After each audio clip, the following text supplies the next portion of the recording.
Hello friends. आज के इस वीडियो में हम लेकर आए हैं पूरे 1000 प्रश्नों की सीरीज का पार्ट 2, जिसमें आप वन लाइनर 100 क्वेश्चंस को उसके आंसर के साथ देखेंगे। दोस्तों, अभी तक आपने चैनल को सब्सक्राइब नहीं किया है तो सब्सक्राइब जरूर कर लें। तो आइए हम शुरू करते हैं प्रश्न संख्या 101 से। पिछले वीडियो में हमने प्रश्न संख्या 1 से 100 तक देखा था। प्रश्न संख्या 101, पंडित हरिप्रसाद चौरसिया कौन सा वाद्य यंत्र बजाते हैं? पंडित हरिप्रसाद चौरसिया कौन सा वाद्य यंत्र बजाते हैं? तो इसका उत्तर होगा बांसुरी। अगला प्रश्न है, पंकज आडवाणी कौन से खेल से संबंधित है? पंकज आडवाणी कौन से खेल से संबंधित है? इसका उत्तर होगा बिलियर्ड। इसका उत्तर होगा बिलियर्ड। अगला प्रश्न है, राष्ट्रगान गाने की अवधि कितनी है? राष्ट्रगान को गाने में कितना समय लिया जाता है, अवधि इसकी कितनी है? इसका उत्तर होगा 52 सेकेंड। अगला प्रश्न है, राष्ट्रपति को शपथ कौन दिलाता है? राष्ट्रपति को शपथ कौन दिलाता है? इसका उत्तर होगा सर्वोच्च न्यायालय का मुख्य न्यायाधीश। सर्वोच्च न्यायालय का मुख्य न्यायाधीश। अगला प्रश्न है, एनसीईआरटी की स्थापना कब हुई थी? एनसीईआरटी की स्थापना कब हुई थी? इसका उत्तर होगा 1961 में। 1961 में। अगला प्रश्न है, आरबीआई के नए नियमों के अनुसार चेक और बैंक ड्राफ्ट की वैधता कितने समय तक होती है? आरबीआई के नए नियमों के अनुसार चेक और ड्राफ्ट की वैधता कितने समय तक होती है? इसका उत्तर होगा 3 मास यानी 3 मंथ्स, 3 महीने। अगला प्रश्न है, पशुओं में मिल्क फीवर बीमारी किसकी कमी के कारण होती है? पशुओं में मिल्क फीवर बीमारी किसकी कमी के कारण होती है? इसका उत्तर होगा कैल्शियम के कारण। उत्तर होगा कैल्शियम। अगला प्रश्न है, पहला कृत्रिम उपग्रह कौन सा था? पहला कृत्रिम उपग्रह कौन सा था? उसका नाम क्या है? उसका नाम था स्पुतनिक 1, स्पुतनिक 1। अगला प्रश्न है, पीलिया किस अंग का रोग है? पीलिया किस अंग का रोग है? इसका उत्तर होगा यकृत यानी कि लीवर।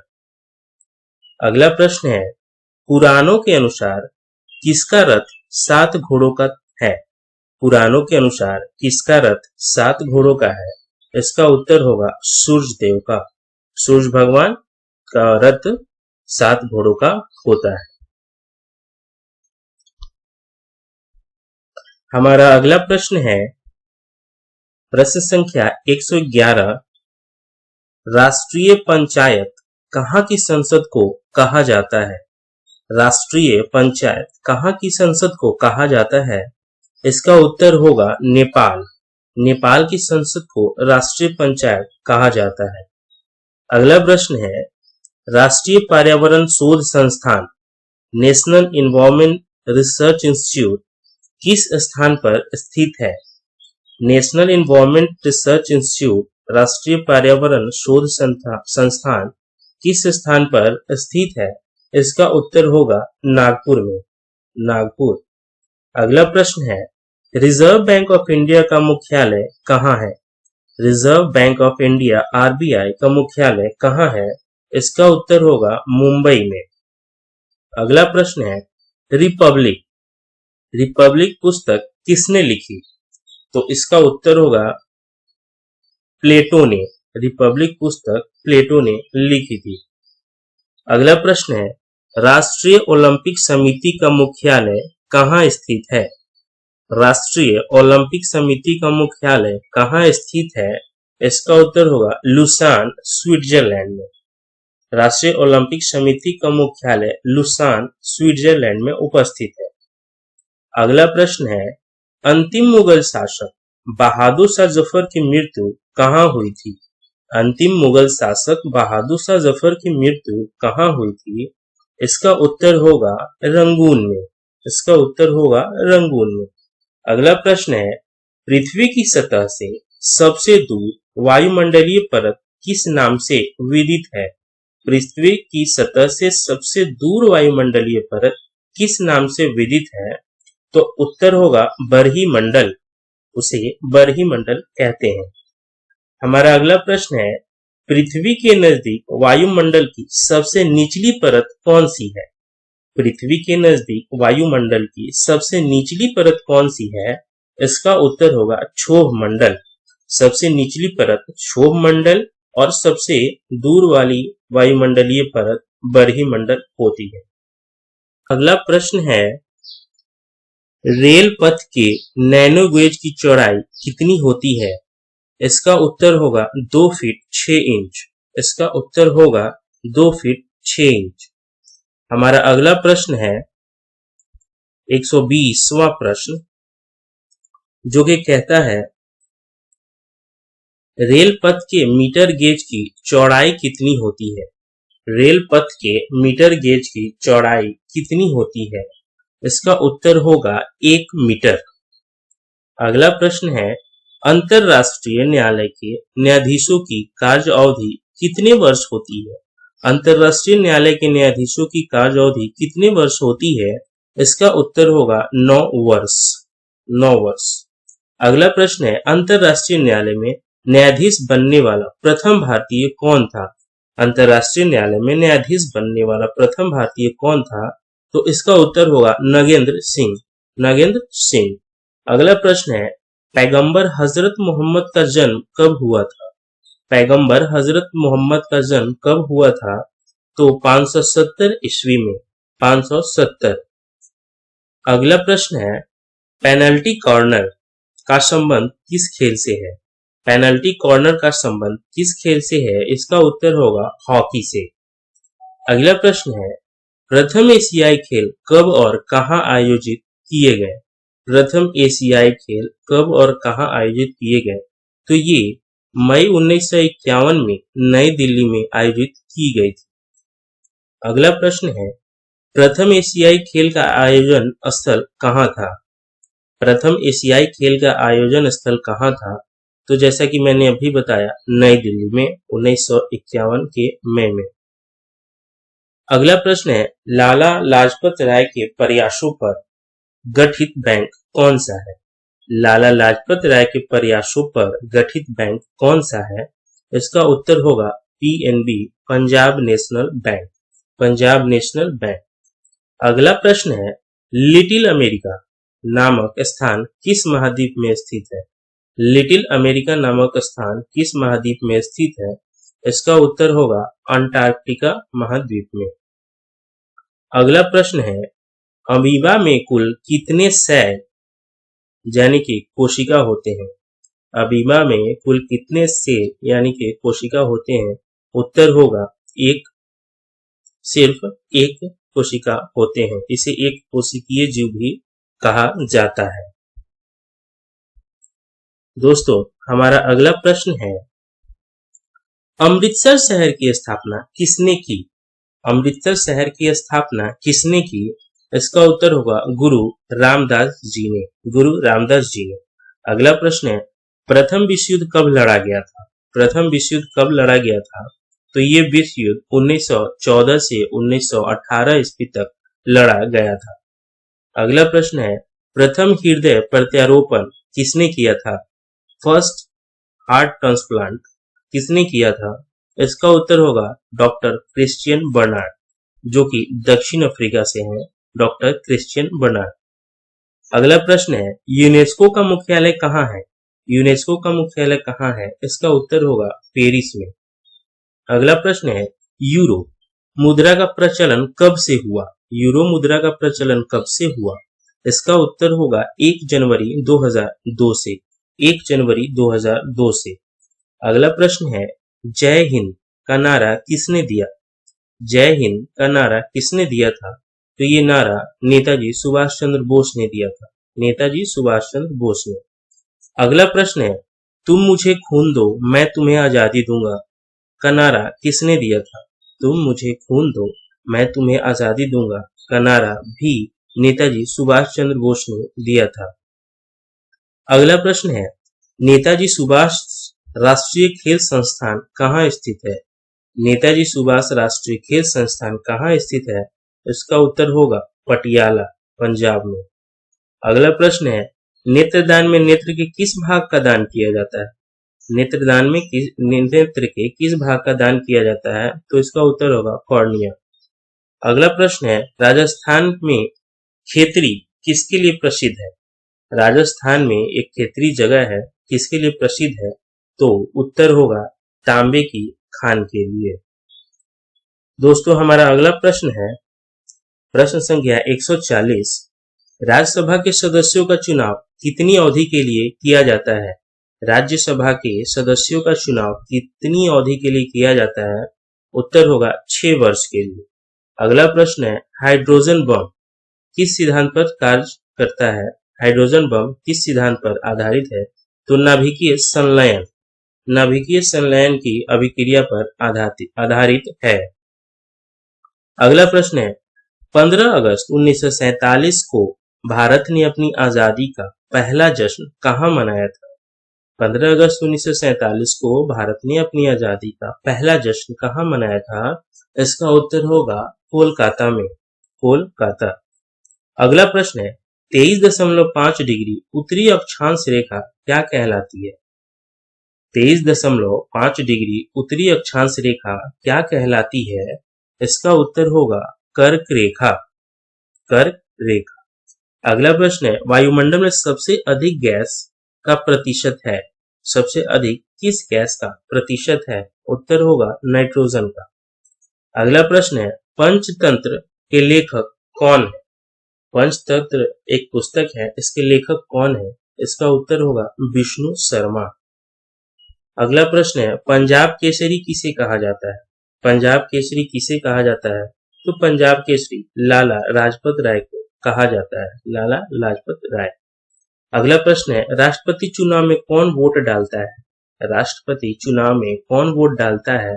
तो इसमें दोस्तों संसद तथा राज्य विधानसभाओं के चुने हुए सदस्य, संसद तथा राज्य विधानसभा के चुने हुए सदस्य।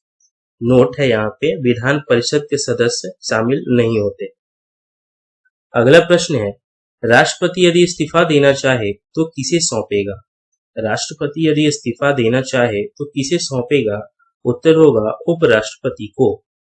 अगला प्रश्न है, सार्क, SAARC, सार्क या दक्षिण का मुख्यालय कहाँ है? ये एक ग्रुप ऑफ नेशन है सार्क, जिसका मुख्यालय कहाँ है? तो ये उत्तर होगा काठमांडू, नेपाल में, काठमांडू, नेपाल में। हमारा अगला प्रश्न है प्रश्न संख्या 150। सार्क का पूर्ण रूप क्या है? सार्क का फुल फॉर्म क्या है? तो south Asian association for regional cooperation, south Asian association for regional cooperation. हमारा अगला प्रश्न है, पहला बैंक जिसकी शाखा को ISO 9002 प्रमाण पत्र प्राप्त हुआ, पहला बैंक जिसकी शाखा को ISO प्रमाण पत्र 9002 प्राप्त हुआ, उसका नाम है उत्तर में केनरा बैंक, केनरा बैंक। अगला प्रश्न है, पागल कुत्ते के काटने से कौन सा रोग होता है? पागल कुत्ते के काटने से कौन सा रोग होता है? इसका उत्तर होगा रेबीज या हाइड्रोफोबिया, रेबीज या हाइड्रोफोबिया। अगला प्रश्न है, पुस्तक वॉर एंड पीस लेखक कौन है? पुस्तक वॉर एंड पीस के लेखक कौन है? इसके उत्तर होगा लियो टॉल्स्टॉय, लियो टॉल्स्टॉय। अगला प्रश्न है, पूर्वोत्तर राज्य में सबसे बड़ा राज्य कौन सा है? पूर्वोत्तर राज्य में सबसे बड़ा राज्य कौन सा है? इसका उत्तर होगा अरुणाचल प्रदेश। अगला प्रश्न है, राष्ट्रीय मतदाता दिवस कब मनाया जाता है? राष्ट्रीय मतदाता दिवस, वोटर्स डे, कब मनाया जाता है? तो 25 जनवरी को। अगला प्रश्न है, राष्ट्रीय युवा दिवस किस तिथि को मनाया जाता है? नेशनल यूथ डे किस तिथि को मनाया जाता है? तो वो है 12 जनवरी। अगला प्रश्न है, रूबल कहाँ की मुद्रा है? रूबल कहाँ की मुद्रा है? इसका उत्तर होगा रूस, रूबल रूस की मुद्रा है। अगला प्रश्न है, रूस में साइबेरिया पूरे विश्व में किसके लिए प्रसिद्ध है? साइबेरिया पूरे विश्व में किस लिए प्रसिद्ध है? इसका उत्तर होगा इसकी अत्यधिक ठंडी जलवायु के लिए। रूस में साइबेरिया में सबसे अत्यधिक ठंडी जलवायु पाई जाती है। अगला प्रश्न है, अंतिम मुगल सम्राट कौन था? अंतिम मुगल सम्राट कौन था? उत्तर होगा बहादुर शाह जफर द्वितीय। बहादुर शाह जफर द्वितीय। अगला प्रश्न है, अजंता और एलोरा की गुफाएं कहाँ हैं? अजंता और एलोरा की गुफाएं कहाँ हैं? इसका उत्तर होगा औरंगाबाद। हमारा अगला प्रश्न है, पृथ्वी के सबसे नजदीक ग्रह कौन सा है? पृथ्वी के सबसे नजदीक ग्रह कौन सा है? तो उत्तर होगा शुक्र ग्रह। अगला प्रश्न है, पृथ्वी को 1 डिग्री देशांतर घूमने में कितना समय लगता है? पृथ्वी को 1 डिग्री देशांतर घूमने में कितना समय लगता है? तो पूरे 4 मिनट। अगला प्रश्न है, रेलवे स्टाफ कॉलेज कहाँ स्थित है? रेलवे स्टाफ कॉलेज कहाँ स्थित है? उत्तर होगा बड़ौदा में। बड़ौदा गुजरात। अगला प्रश्न है, रेशम के कीड़े का भोज्य पदार्थ क्या है? रेशम के कीड़े का भोज्य पदार्थ क्या है? उत्तर होगा शहतूत की पत्ती। शहतूत की पत्तियां। अगला प्रश्न है, अंतर्राष्ट्रीय महिला दिवस किस तिथि को मनाया जाता है? अंतर्राष्ट्रीय महिला दिवस किस तिथि को मनाया जाता है? उत्तर होगा 8 मार्च। अगला प्रश्न है, अंतर्राष्ट्रीय मानव अधिकार दिवस कब मनाया जाता है? अंतर्राष्ट्रीय मानव अधिकार दिवस कब मनाया जाता है? तो उत्तर होगा 10 दिसंबर। अगला प्रश्न है, पेनल्टी किक शब्द किस खेल में प्रयुक्त होता है? पेनल्टी किक शब्द किस खेल में प्रयुक्त होता है? उत्तर होगा फुटबॉल में। अगला प्रश्न है, पैलाग्रा रोग किस विटामिन की कमी से होता है? पैलाग्रा रोग किस विटामिन की कमी से होता है? तो विटामिन B3 की कमी से। अगला प्रश्न है, प्रथम दादा साहब फाल्के पुरस्कार के विजेता कौन है? प्रथम दादा साहब फाल्के पुरस्कार के विजेता कौन है? उत्तर होगा देविका रानी। अगला प्रश्न है, प्रथम पंचवर्षीय योजना कब प्रारंभ हुई? प्रथम पंचवर्षीय योजना कब प्रारंभ हुई? तो दोस्तों ये प्रथम पंचवर्षीय योजना 1951 में प्रारंभ हुई थी। हमारा अगला प्रश्न है, प्रश्न संख्या 171, लेंस की क्षमता का मात्रक क्या है? लेंस की क्षमता का मात्रक क्या है? इसका उत्तर होगा डायोप्टर।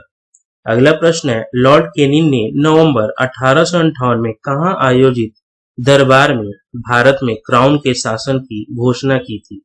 क्राउन के शासन की घोषणा लॉर्ड केनिन ने नवंबर 1858 में कहां की थी? इसका उत्तर होगा इलाहाबाद में आयोजित दरबार में। अगला प्रश्न है, अमेरिका की खोज किसने की थी? अमेरिका की खोज किसने की थी? तो दोस्तों 1492 में क्रिस्टोफर कोलंबस ने अमेरिका की खोज की थी। अगला प्रश्न है, अमेरिका ने कौन सा राज्य 1867 में रूस से खरीदा था? अमेरिका ने कौन सा राज्य 1867 में रूस से खरीदा था? इसका उत्तर होगा अलास्का को। अगला प्रश्न है, प्रसिद्ध झंडा गीत झंडा ऊंचा रहे हमारा की रचना किसने की थी? झंडा ऊंचा रहे हमारा की रचना किसने की थी? इसका उत्तर होगा श्यामलाल गुप्त पार्षद। अगला प्रश्न है, प्रसिद्ध उदाहरण सरकार जनता की जनता द्वारा जनता के लिए किसने दिया था? ये प्रसिद्ध उदाहरण किसने दिया था? इसका उत्तर होगा अब्राहम लिंकन ने। अगला प्रश्न है, यूरोपीय संघ का मुख्यालय कहाँ है? यूरोपीय संघ का मुख्यालय कहाँ है? इसका उत्तर होगा ब्रुसेल्स में। अगला प्रश्न है, योजना आयोग का अध्यक्ष कौन होता है? योजना आयोग का अध्यक्ष कौन होता है? इसका उत्तर होगा प्रधानमंत्री। देश के प्रधानमंत्री होते हैं। अगला प्रश्न है, दिल्ली चलो का नारा किसने दिया था? इसका उत्तर होगा सुभाष चंद्र बोस ने दिल्ली चलो का नारा दिया था। हमारा अगला प्रश्न है, दीन-ए-इलाही धर्म किस मुगल शासक ने चलाया था? दीन-ए-इलाही किस मुगल शासक ने चलाया था? उत्तर होगा अकबर ने। अगला प्रश्न है, एनईएफटी निफ्ट का पूरा नाम क्या है? एनईएफटी निफ्ट का पूरा नाम क्या होता है? तो national electronic fund transfer. National electronic fund transfer. अगला प्रश्न है, नेशनल शुगर रिसर्च इंस्टीट्यूट कहाँ पर स्थित है? नेशनल शुगर रिसर्च इंस्टीट्यूट कहाँ पर स्थित है? तो ये कानपुर उत्तर प्रदेश में स्थित है। अगला प्रश्न है, राज्यसभा का पदेन सभापति कौन होता है? राज्यसभा का पदेन सभापति कौन होता है? उत्तर होगा उपराष्ट्रपति। अगला प्रश्न है, राज्यसभा की बैठकों की अध्यक्षता कौन करता है? राज्यसभा की बैठकों की अध्यक्षता कौन करता है? उत्तर होगा उपराष्ट्रपति। अगला प्रश्न है, 1526, 1556 और 1761 के 3 ऐतिहासिक युद्ध किस नगर में हुए? 3 ऐतिहासिक युद्ध 1526 का, 1556 का और 1761 का किस नगर में हुए? तो ये पानीपत, हरियाणा में। अगला प्रश्न है, 1784 में कोलकाता में किसने एशियाटिक सोसाइटी की स्थापना की थी? किसने 1784 में एशियाटिक सोसाइटी की स्थापना की थी? इसका उत्तर होगा विलियम जोन्स। William Jones. 38वीं पैरेलल किन दो देशों को बांटती है? 38वीं पैरेलल किन दो देशों को बांटती है? ये उत्तर होगा उत्तर और दक्षिण कोरिया को। उत्तर और दक्षिण कोरिया को। अगला प्रश्न है, 42वें संविधान संशोधन द्वारा कौन से 2 शब्द प्रस्ताव में जोड़े गए? कौन से 2 शब्द प्रस्ताव में जोड़े गए थे? तो इसका उत्तर होगा धर्मनिरपेक्ष और समाजवादी। धर्मनिरपेक्ष और समाजवादी। अगला प्रश्न है, पंजाबी भाषा की लिपि कौन सी है? पंजाबी भाषा की लिपि कौन सी है? तो इसकी लिपि है गुरुमुखी। इसकी लिपि है गुरुमुखी। हमारा अगला प्रश्न है 190वां प्रश्न, पंडित रविशंकर का संबंध किस वाद्य यंत्र से है? पंडित रविशंकर का संबंध किस वाद्य यंत्र से है? तो इसका उत्तर होगा सितार। अगला प्रश्न है, राष्ट्रपति राज्यसभा में कितने सदस्य मनोनीत कर सकता है? राष्ट्रपति राज्यसभा में कितने सदस्य मनोनीत कर सकता है? इसका उत्तर होगा 12। अगला प्रश्न है, राष्ट्रपति लोकसभा में कितने सदस्य मनोनीत कर सकता है? राष्ट्रपति लोकसभा में कितने मनोनीत कर सकता है सदस्यों को? इसका उत्तर होगा 2 सदस्यों को। हमारा अगला प्रश्न है, यूनेस्को, UNESCO, यूनेस्को का मुख्यालय कहाँ है? इसका उत्तर होगा पेरिस, फ्रांस में। अगला प्रश्न है, यूनेस्को द्वारा कलिंग पुरस्कार किस क्षेत्र में दिया जाता है? यूनेस्को द्वारा कलिंग पुरस्कार किस क्षेत्र में दिया जाता है? इसका उत्तर होगा विज्ञान के क्षेत्र में। अगला प्रश्न है, पानी का घनत्व अधिकतम किस तापमान पर होता है? पानी का घनत्व अधिकतम किस तापमान पर होता है? तो 4 डिग्री सेल्सियस पर। 4 डिग्री सेल्सियस पर। अगला प्रश्न है, पानी का रासायनिक सूत्र क्या है? पानी का रासायनिक सूत्र क्या होता है? तो पानी का रासायनिक सूत्र होता है H2O। अगला प्रश्न है, पूर्वोत्तर सीमांत रेलवे का मुख्यालय कहाँ है? पूर्वोत्तर सीमांत रेलवे का मुख्यालय कहाँ है? तो इसका उत्तर होगा मालीगांव। अगला प्रश्न है, पृथ्वी अपनी धुरी पर कितने कोण पर झुकी हुई है? पृथ्वी अपनी धुरी पर कितने कोण पर झुकी हुई है? तो इसका उत्तर होगा 23.5 डिग्री। 23.5 डिग्री पर झुकी हुई है। हमारा अगला प्रश्न है, राष्ट्रीय रक्षा अकादमी कहाँ स्थित है? राष्ट्रीय रक्षा अकादमी कहाँ स्थित है? तो ये पुणे, महाराष्ट्र में स्थित है।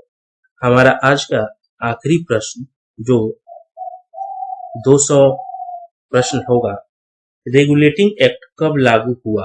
रेगुलेटिंग एक्ट कब लागू हुआ? तो इसका उत्तर होगा 1773 में। 1773 में। दोस्तों, हमारा 100 से 200 क्वेश्चन यहीं पे समाप्त होता है।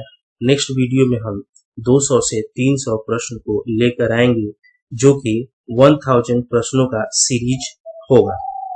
वीडियो को देखने के लिए बहुत बहुत शुक्रिया, और वीडियो को लाइक, शेयर एंड सब्सक्राइब जरूर करें ताकि अन्य दोस्तों तक वीडियो का पहुंच सके और उन्हें लाभ मिले।